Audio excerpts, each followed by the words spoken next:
Okay, so today's session is on corporate and project invoices. So we're going to look at the corporate invoice, the project-specific invoice, companies and contacts. We'll touch on FERs, and then the reporting module, any Q&A, and training resources available. So by the end of the session, you'll have a better understanding of how to create a corporate and project-specific invoice and how to create and link an invoice to a purchase order in Gate 3. Okay, so some of the prerequisites is having companies and contacts set up and linked to your project. So for example, if when you're creating an invoice and you're entering an invoice, you're going to have to look for that vendor, that supplier. If you don't see it when you're selecting or looking for that vendor or supplier, that likely means that they have not been associated or linked to your project. So then you'll have to go into the companies and contacts module and set that up. So let's go in. Okay. Now, have you logged in at all into Gate 3? I have, yes. Okay, perfect. So I'm logged in, and I'm logged in as a project accountant in my training project. I'm just going to navigate over to Invoices here. Okay, so when I access the Invoices module, this is your default view. So here you can see a list of all the invoices that have been entered in Gate 3, and you'll see all the different columns, company name, vendor invoice number, the type of invoice, is it a corporate invoice or a project-specific invoice, the date, if it was paid, a check number will be displayed here along with the check date, and then there's additional information. So these company names and vendor invoice number, you can see that they are in blue. So this is a hyperlink. So if I were to click on this invoice number, it would take me into that invoice. If I were to click on the company name, it would pull up the company information. And on the far right, under the actions column, it's the same feature.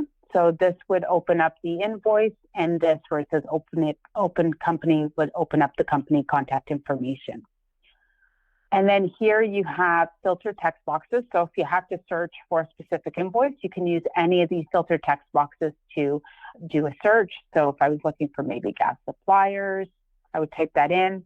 And here's all my invoices for gas suppliers. And then you could take it a step further if you know the specific invoice number. And then to remove it, you could just delete and then click enter. Okay, and you also have a refresh button in this view. All right, so what we're going to do now, first thing we're going to do is create an invoice. This may take me a project specific. I might have to sign in. Yeah, okay. I'm just going to log out for a second and sign in as a different user.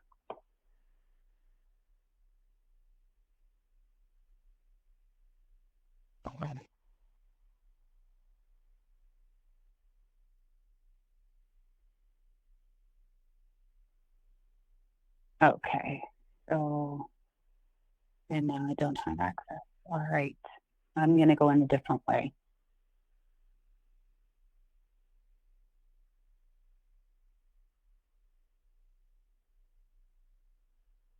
Okay, I'm not sure why it's doing that. Let's try that again.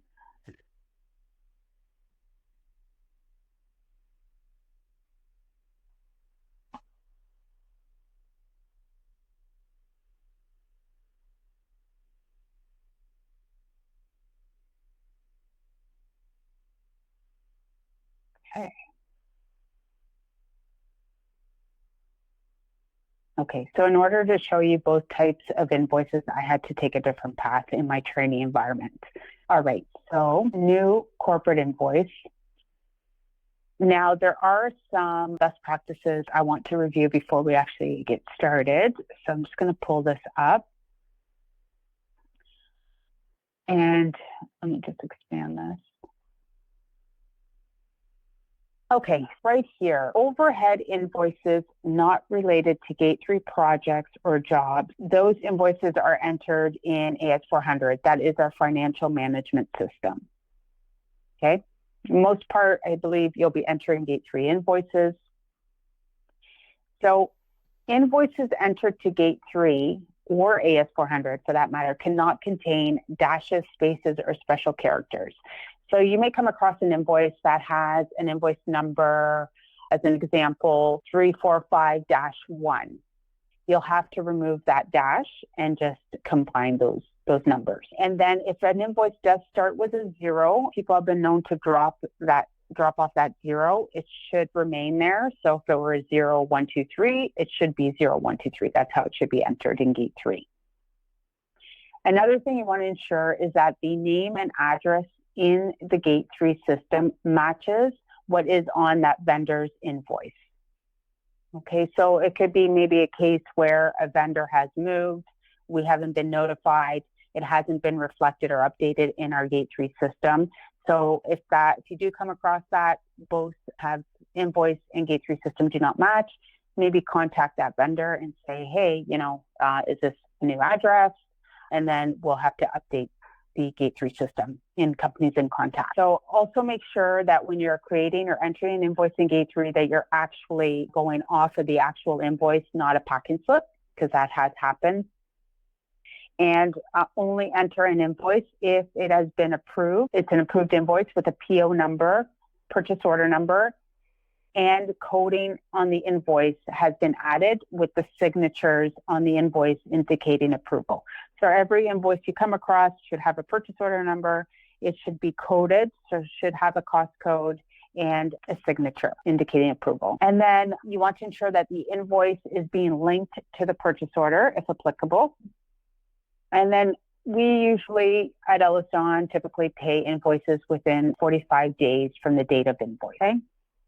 Another thing I want to let you know is in Gate 3, when you're entering that invoice, you'll also be attaching a copy of the invoice in Gate 3.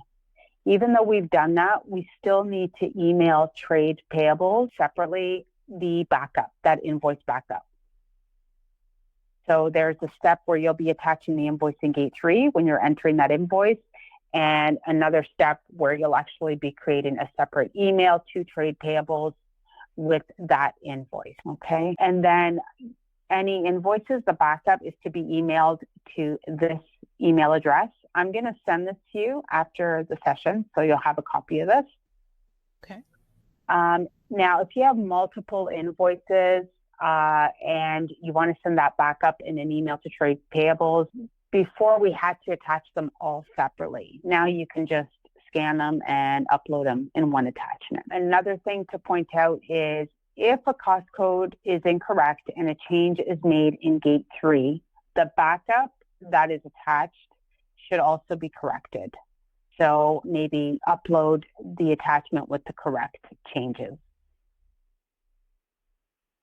Now, if there are So Friday is our check run for invoices. If there is a rush payment, a payment request that cannot wait until Friday, you should be emailing trade payables at ellisdon.com with a copy of that invoice and requesting rush payment. Now, if you do need that invoice on Friday's check run, you'll want to email them as well, because as I mentioned, we typically pay invoices within 45 days of the date of invoice.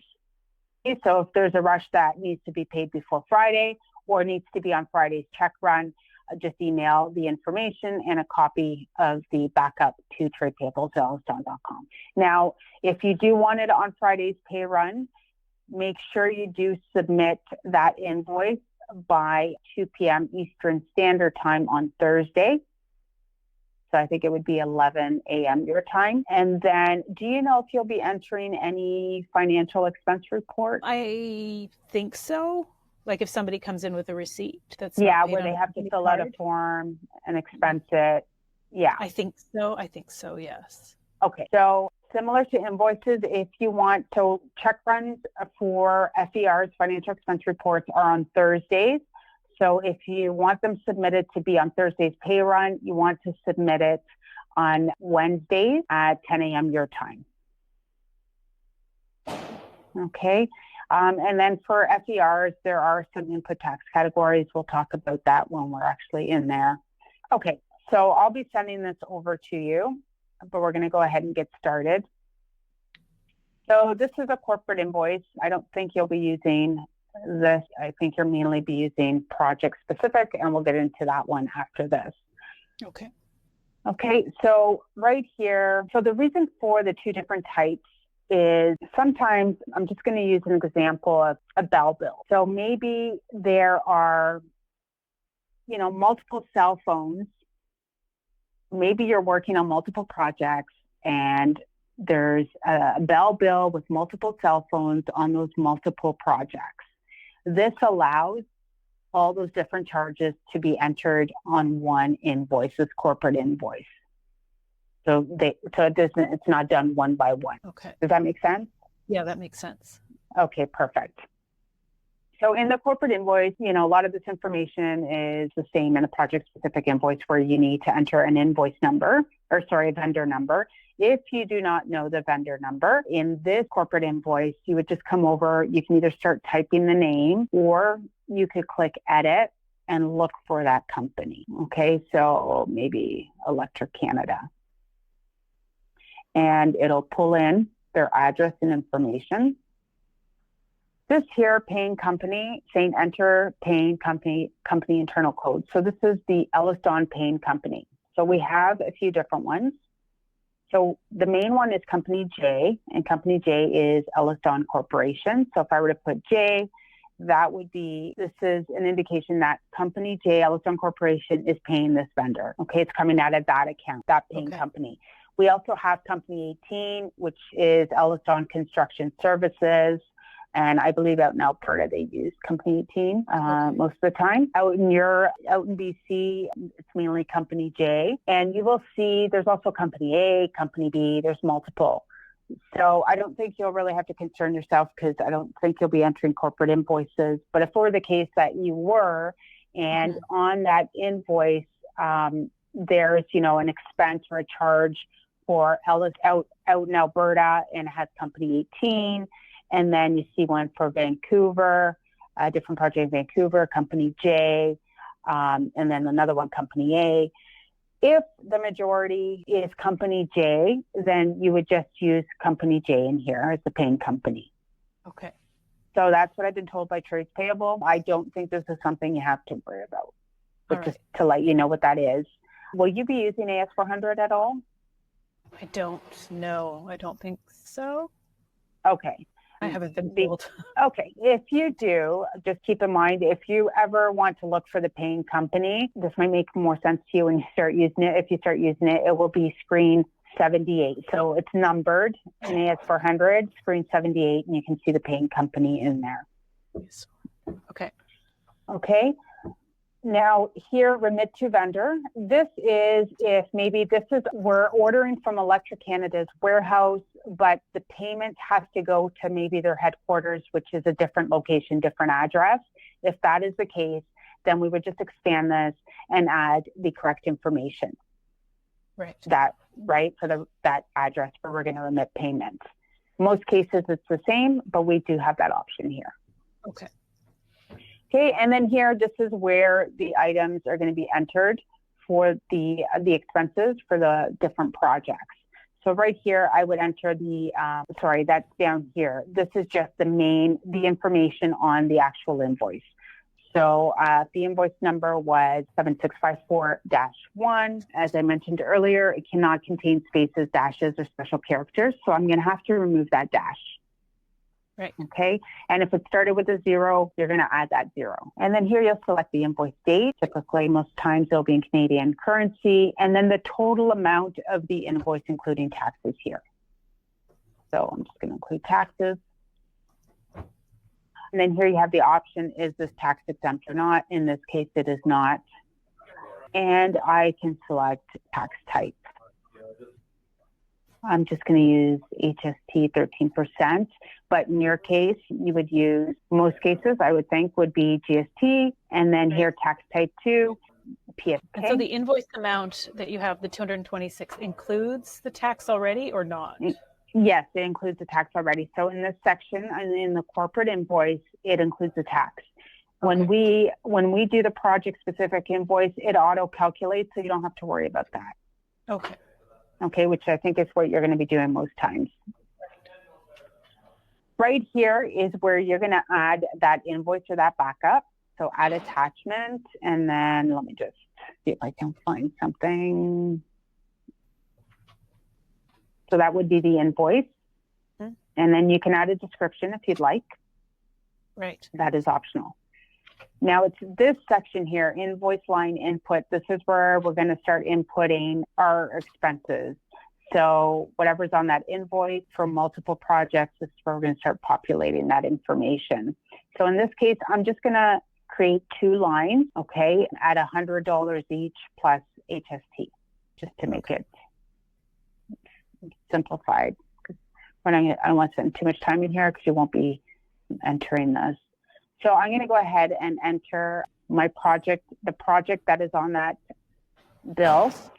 So it's been coded. One of the lines has been coded to this project. And then there should be a cost code as well on that invoice for this project. So you can start typing away. Or again, you can click edit here and look for that cost code. I'm just going to see if I can find, I'll just pick phones. Okay, now when I select that cost code, a budget line should have been automatically pulled in as well. If this ever happens to you where a budget line doesn't pull in, that could mean one of 2 things. Either there are multiple budget lines linked to one cost code, so we actually have to click edit and select one, right. Or a budget line has not been linked at all to this cost code. If that happens, then I would speak to the PM and they would have to create or link that budget line to this cost code. Okay. Okay, or else you can't continue. Right.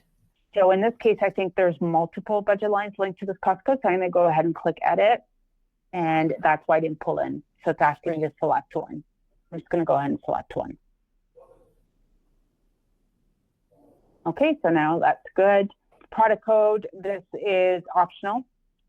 And now here, I'm going to put $100, so subtotal before taxes. So the line items here in the corporate invoice. So here I added the full amount with tax. Right. And here I'm going to enter just the subtotal. Okay. Nope. 100. Now, if this was the case where this invoice was we were billed for meals, entertainment, or, maybe sports tickets, music tickets, golf, or donations, we'll have to select one of these.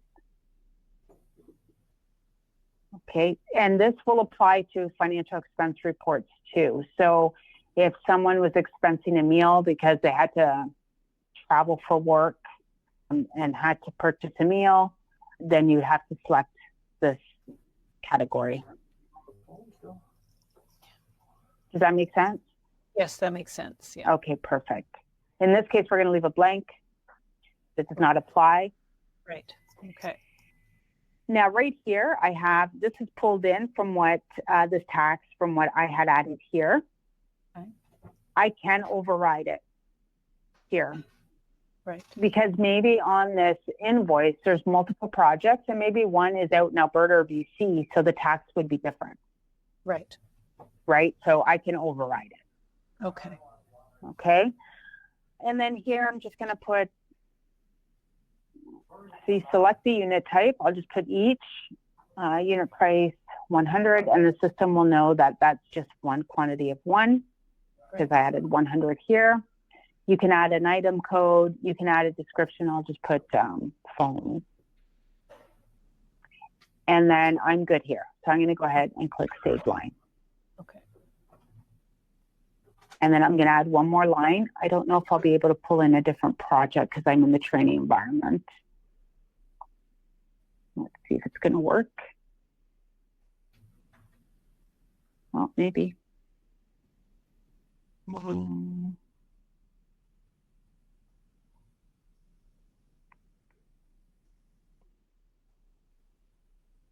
No. Okay, not this one. And again, it didn't pull in a budget line, so let me click edit. I have to select one. And here I am put $100 again. I don't need an ITC category.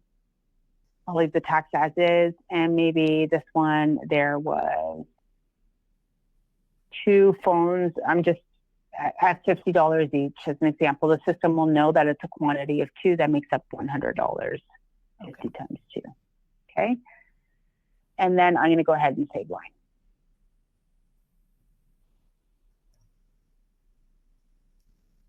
Okay, so here it is. So it breaks it down here. You can see this is what I've entered. So I've entered a line, the cost to project 70,000. Here's the cost account budget line. I put description of phone, $100.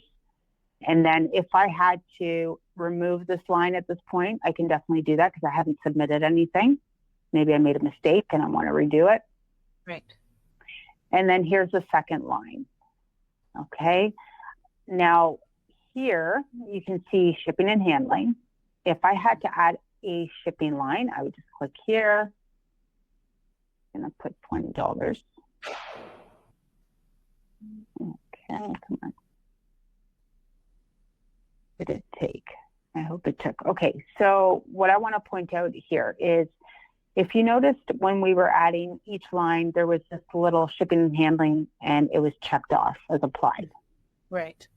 So this comes into play when you add a shipping and handling charge, as I have here. And what happens here is because this was checked off, it distributes this amount evenly between both lines or both projects. Okay. So it's not showing here. I'm not sure why, but it should show here $10 and $10. Right. Okay, now if I did not want them distributed evenly and wanted it under its own cost code, I would just leave this, I would uncheck it when I'm entering these lines.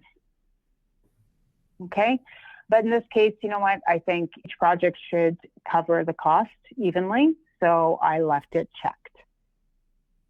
So ideally, it should show here. I don't know why it's not showing. So I'm just going to remove that. Okay. And then down here, this is a breakdown of what I've entered. So you can see here was a total of $200, well, $200, $26 in tax for a total of $226. And here it gives you the option to adjust, make an adjustment here. If maybe there's a rounding issue and it's not adding up, you can adjust it here. So if the invoice was, you know, 226.01, you know, you can make an adjustment here. Okay. Okay. Down here, it's been communicated to me by trade payables that you do not have to worry about this because, as I mentioned, our net terms are typically 45. Mm-hmm. So regardless if you have 15 or 21 here, unless you're going to send them an email requesting rush payment, then this will not apply. Okay.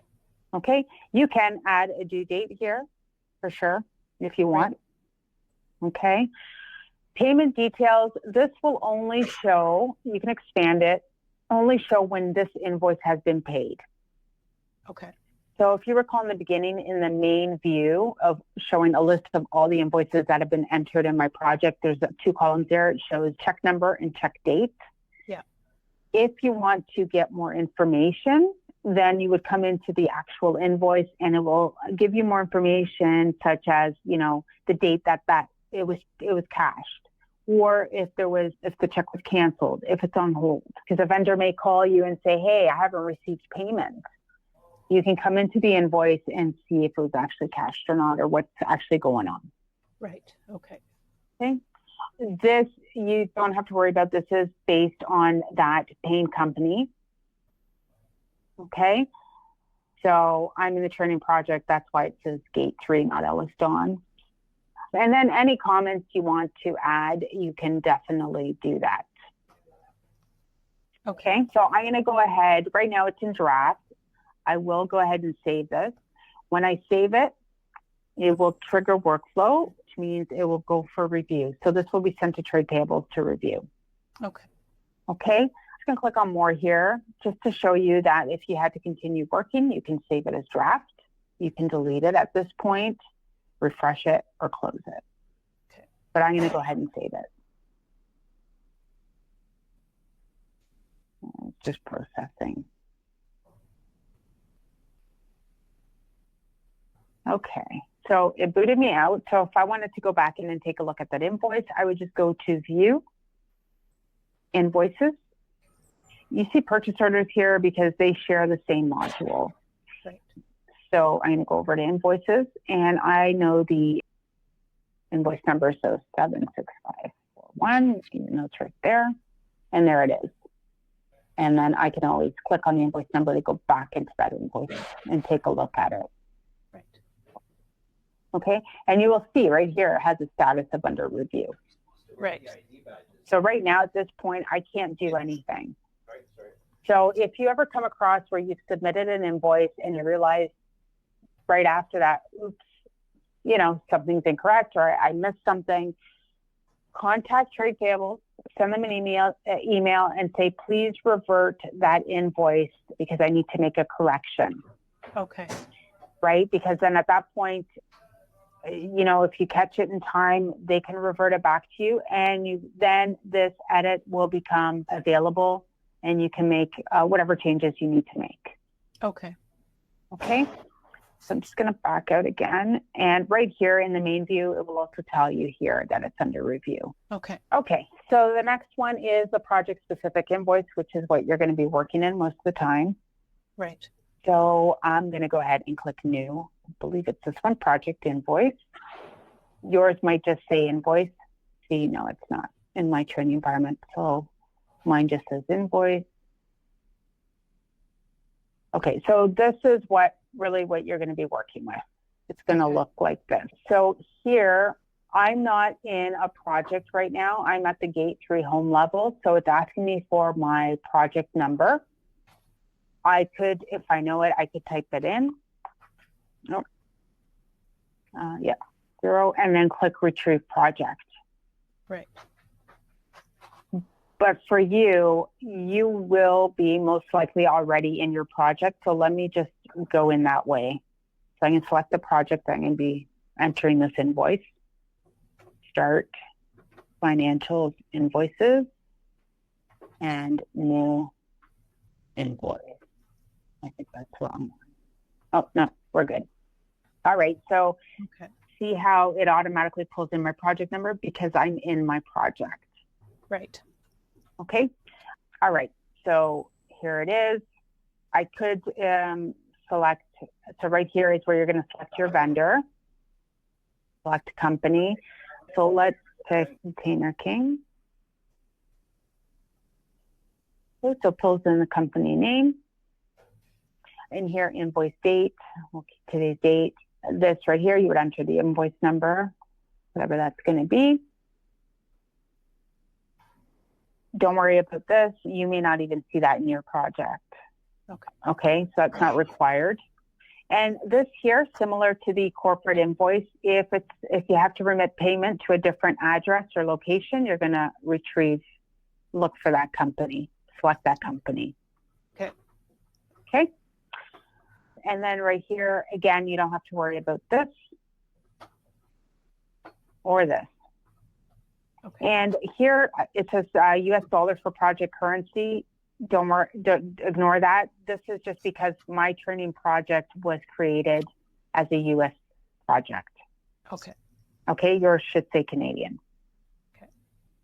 Now, cost transfer invoice, no, this is a straight invoice. Cost transfer invoice, if you're doing maybe some internal adjustments, it would be a cost transfer invoice. Right. Okay, in this case, it is not. Okay. Okay, so we just entered in this section, general information, and you have the different sections here along the left-hand side as well. So contact information, we'll go into that shortly, but right now we did in the invoice summary. So all this is called the invoice summary, and we just completed the general information section, and now we're going to be entering our items in the next section. Okay. So if I click here, it'll take me to items. or you could just scroll. Right. Okay. Now, by default, you will see one line. If you need additional lines, just come over to this button and click Add Line, and by default, 3 will appear.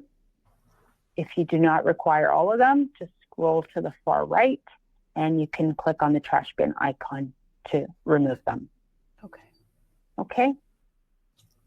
I'm just going to scroll back. Now here, vendor number, this is if the vendor number has maybe a SKU number or barcode that you want to enter here. That is optional. Here I'm just going to put containers. I'll put each for the unit, and the quantity, I'll put 3 containers and maybe $600 each for a total of $1,800. So here you do not have to, remember in the corporate invoice, I had to add an amount with the tax. Yeah. So the system automatically auto-calculates the tax. Okay. So here in the line items, it's always subtotal. And then the system, depending on what tax you have selected, it will auto-calculate that tax. You will see it up here, and you will also see the breakdown here. Right. Okay. I'm going to add a second line based on the invoice that they sent me. I'll just put miscellaneous items. And I'll put lump sum, quantity of 1, $200. Okay. So the next thing we have to do here, just like the other one, is enter a cost code and a budget line. Mm-hmm. If both of these line items are going to be allocated to the same cost code and budget line, you can just select this checkbox and do it at once. If each item is being allocated to different cost codes and budget lines, then you have to do them individually. Okay.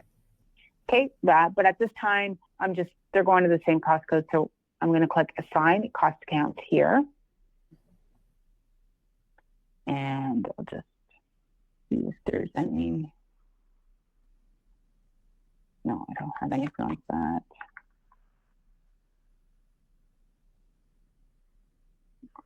Just like the office. Okay, and again, it did not pull in a budget line, so let me see if maybe there is more than one. So to check here in this invoice, you're going to come over to select budget line. Right. And there are 2, so I'm going to go ahead and select one. And same as the other one. So if this had to do with meals or donations or golf, entertainment, you would select one of these. Okay. At one time, if it had to do with telecom expenses, fuel, heat, we had to use these categories. These are no longer required. Right. Okay, so just to pull this up quickly, just to show you. So all of Canada, so if you have any invoices or expense reports that you're entering, anything for meals, entertainment, golf, or donations, you will have to enter that category. And only Quebec and PI require these additional categories. Okay. Okay. All right. And then here I'm going to select GST, and the system auto calculates the tax. And then PST here. Okay, so tax 1 label and tax 2 label. And then here you'll see tax 1 class. So this is just asking, is the tax extra? Is it exempt from tax, or is the tax included? Okay. Most times it will be extra, Right. Unless maybe it's fuel or something that would be included. So I'll leave it as extra. Okay, so that's all you have to worry about in this section here. If you made a mistake at this point, you can delete that line item if you had to. Right. Okay, and then here is the breakdown. So you can see the subtotal is 2,000, GST 100, PST is 140, and here is the total amount, and that should match here at the top, what's here. Right. And again, the system allows you, if you have to make an adjustment, the system will allow you at this point in here in this section to do that. Okay. Okay, so maybe it came out to 41. Oh, that's not what I want to do. 22. Okay, the system will accept that. Okay. Maybe it was 141. And then just like the other corporate invoice payment details, if this invoice has been paid, you will see additional information in the actual invoice under payment details. Okay. And then payment terms and conditions, again, you don't really have to worry about this section. Right. Right? Okay, so we have gone through the invoice summary. We went through general information items. We looked at the payment details and payment terms and conditions. The next thing you want to do before you save this is come over to comments and attachments, because it will be required for you to attach that back up. So you come over here, and then you can add comments. You can add a comment in this box here if you'd like. And then you would click Attach File. It will pull it in. If you attach the wrong file, just click on the delete on the trash bin icon. Okay. Okay. Now I'm going to go over to contact information. Okay. If you go to save this and maybe an error message pops up that it's missing contact information, then just come over to contact information. Right. And it's most likely because this section is blank. So then all you have to do, what it's saying is, hey, there is no contact for Container King Company. So I'll just click on the hyperlink here, select contact. I can see there's a few contacts for that vendor, and I'll just pull in a contact name. And then it will pull in the first, last name, and email, and if there's a fax number. Okay. Okay. So I'm going to go back to the summary, and now we're ready to save this. If you had to continue working in it, just remember you can always save as draft. At this point, if you just wanted to cancel this altogether, just click cancel. Okay. We're going to go ahead and click save. And you can see here, document status is now under review. Right. Okay. So when it goes to trade payable, they're going to see this. You won't see this. They will see this review button. So I'm going to click review. And at this point, they will either approve it or revert it. So if they were to revert it, I'm just going to put, maybe I'll put missing contact and attachment, just as an example, so I could show you. Right. Okay, so let's say I'm trade payables and I'm reverting this thing, and click OK. And now I should get an email. So what will happen is when they revert it, if they revert it, you'll receive an email with a notification and a link that'll take you right into the invoice. Okay. But in the email notification will not tell you why it was reverted. You'll actually have to go into the invoice to view their comments. Right. So I'm going to click View, Invoices, pull up that invoice number. Container King. Once you've got invoices come in. No, not yet. Okay, but anyway, if it ever gets reverted, just come into the invoice and come over to workflow. Right. And under review comments log, and there is the comment that I added. Okay. Okay, and that's where you can find their comment as to why it was reverted. And then at this point, I can edit anything that needs to be edited because they've reverted it back to me. Right. To make the correction. And then this is what the invoice came in. It looks like it just came in. So right here, Container King, and there is a link. Right. Right. It'll say, sorry, it's this one here. Please revise and resubmit this invoice. There's a link. It'll take you into the invoice, but it does not provide you the comment as to why it was reverted in the email. Right. Okay. Okay. All right. Let me just back out of there. All right. So that's what you'll be working in most of the time. from what you're telling me. It's what it sounds like. So this project-specific invoice. Yes. Okay. Now, the next thing I do want to show you is once you receive an invoice and you're using purchase orders on your project, you will have to link that invoice to a purchase order. Okay. Okay. So one thing you want to make sure of is when an invoice comes in, it's been coded and it's in your ball and court, you want to take a look and look for the purchase order number on that invoice. Then what you're going to do is you're going to come to same way that you came into Invoices, Start, Financials, Purchase Orders, Invoices. We're in there right now, but you're going to switch the view to Purchase Orders. And then you're going to look for that purchase order that is listed on that invoice. Right. Okay. So, for example, let me see if I can find one. Let's see. So it's this one. Okay. So let's say it was this purchase order that you got an invoice for. Mm-hmm. You will notice I have a button here that says Create Invoice. Yep. Okay, once I've gone into this purchase order. Well, let me just write down this purchase order number. So it's really important. This step's really important because what happens is if you receive an invoice and there is a purchase order for it and you don't take this path to link the invoice, you just go in like we did earlier and create that invoice in Gate 3, you're going to show 2 committed costs in your financials. So it's like a duplicate cost. Oh, okay. Okay, so it won't, it'll be 2 duplicate costs and financials won't be correct. Right. Okay, so then once you find the purchase order number, that purchase order, you come into it and you're going to click Create Invoice. And it's going to look exactly like the invoice we just did. Okay. The only difference is because there's a purchase order and we're linking this invoice to purchase order, it automatically pulls in that company name. Right. Okay, and all we have to do is select the date of the invoice number, whatever that was. Mm-hmm.